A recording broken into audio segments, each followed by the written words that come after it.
আপনি তো 5 মাসের গর্ভবতী মেয়ে।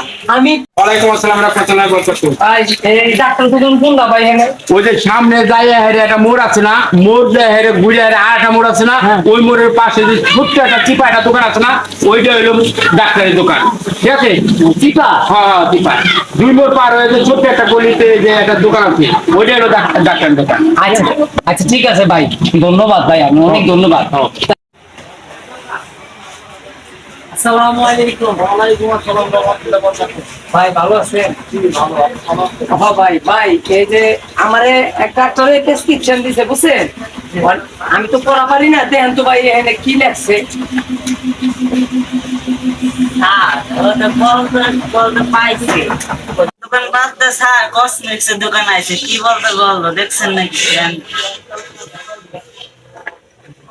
এখানে তো লিখছে মোহাম্মদ হোসেন শাহ, তার ওয়াইফ পাপালি বেগম।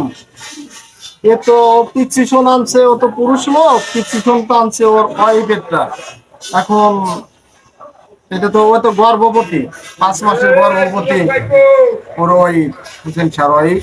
তা এটা তুমি করো, ওই ডাক্তারের দোকানে পাঠাই দাও, ওই যে ডিসপেন্সারি আছে পাশে, ওখানে যাবে। আপনি তো 5 মাসের গর্ভবতী মেয়ে। আমি 5 মাসের গর্ভবতী? হ্যাঁ, হ্যাঁ কয় কি এ কি কয়? এটা তো আপনি ভুল করে আপনার স্ত্রীর ওয়াইফেরটা নিয়ে আসছেন কাগজে। আপনি দেন না চশমা পয়েন্ট হয়ে কসমেটিক্স দোকান, ডাক্তার দোকান এটা।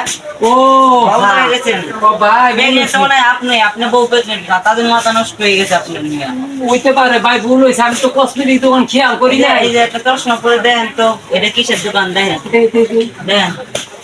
হ্যাঁ আমি আসলে তো ভাই শোরুম দিয়ে না, এই কসমেটিক দোকান। দোকান ভাই বলেছে